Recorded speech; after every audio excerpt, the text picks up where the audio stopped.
By the end of the year, that glimmer of hope had turned dimmer. It must have been around December 1991 that Min Kunai was taken out of his cell, put on trial, sentenced to 20 years in prison by a military tribunal, and placed back in his cell.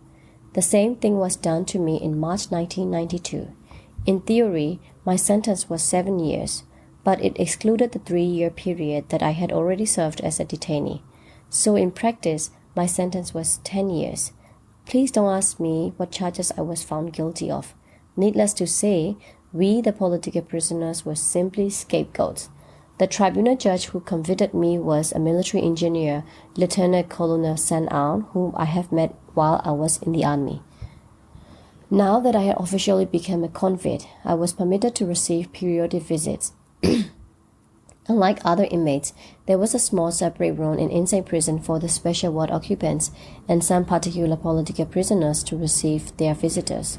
To prevent any physical contact, there was an inside screen panel separating an inmate and his or her visitors.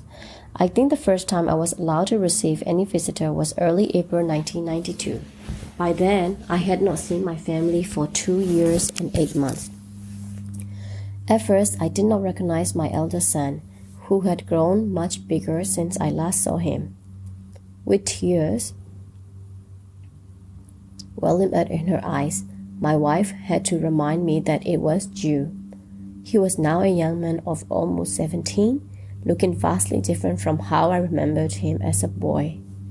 Our youngest son, Millie, was now 16 years old. Our youngest daughter, Chit, was 6.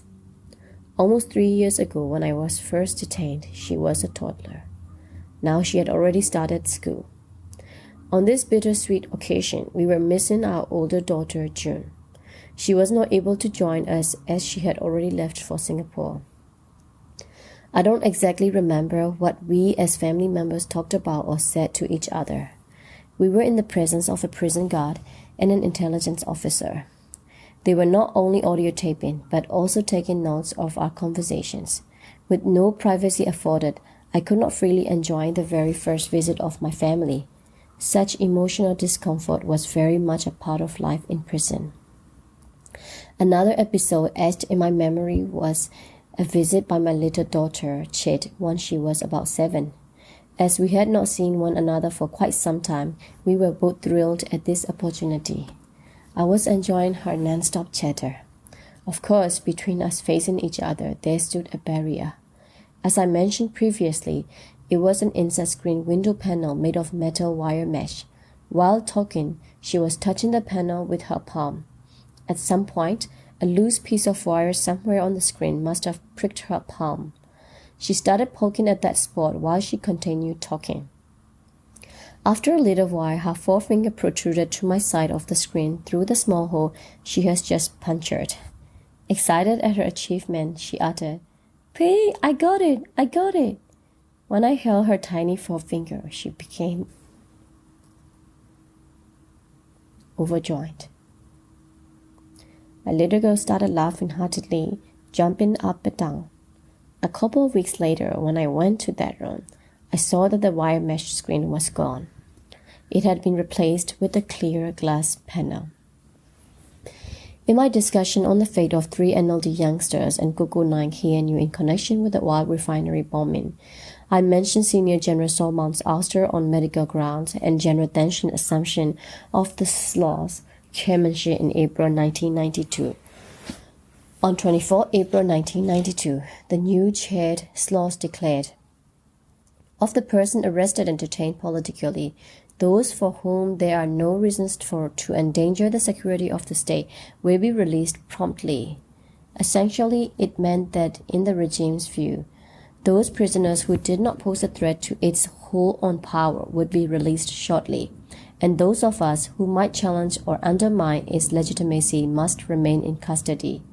The following day, 25th April 1992, we in the special ward got to hear of the much talked about declaration. The following morning, 26 April, we learned from the prison staff that 2 senior NLD members, U Htein and U Shui, had just been released. The news gave us so much hope that we were expecting our freedom any day now. After almost 3 years in prison, of course, I wanted to go home. One day, a prison guard walked past my cell and said, "U Win Htein, you'll be released tomorrow." I just could not wait to go home. I became too excited to eat properly that day. Tossing and turning, I lost much sleep that night. Early in the morning, I was sorting out my things to leave in prison and things to take home. While packing up, I was dreaming of what I would do once I got home. At breakfast time, a prison staff came to bring me porridge as usual. He did not say anything about my release. I started to feel a little down. Then lunchtime came. Nothing happened. No sign of my release. Unlike other days, I did not even see any intelligent staff passing by. Then came dinner time and nightfall. And I realized that it was their intention to rub salt into my wound. To be honest, I felt dejected. Well, I was not released, but the authorities started to gradually release many political prisoners from various facilities across the country in line with the 24th April 1992 declaration. Following the release of prisoners, the international pressure on SLOG eased to some degree, but nobody else in the special ward was included in such release. We were special indeed. In an attempt to gain some legitimacy, the military regime started holding the National Convention on 9th January 1993 in Rangoon. From the outset, it had been problematic. Especially contentious was the number, proportion, and category of delegates selected to take part in the convention. There were a total of 702 delegates in 8 categories as follows. Political parties, 49 delegates. Those who won the 27 May 1990 elections, 107. Indigenous ethnic minority groups, 250 numbers. Peasants, farmers, 93. Workers, laborers, 48.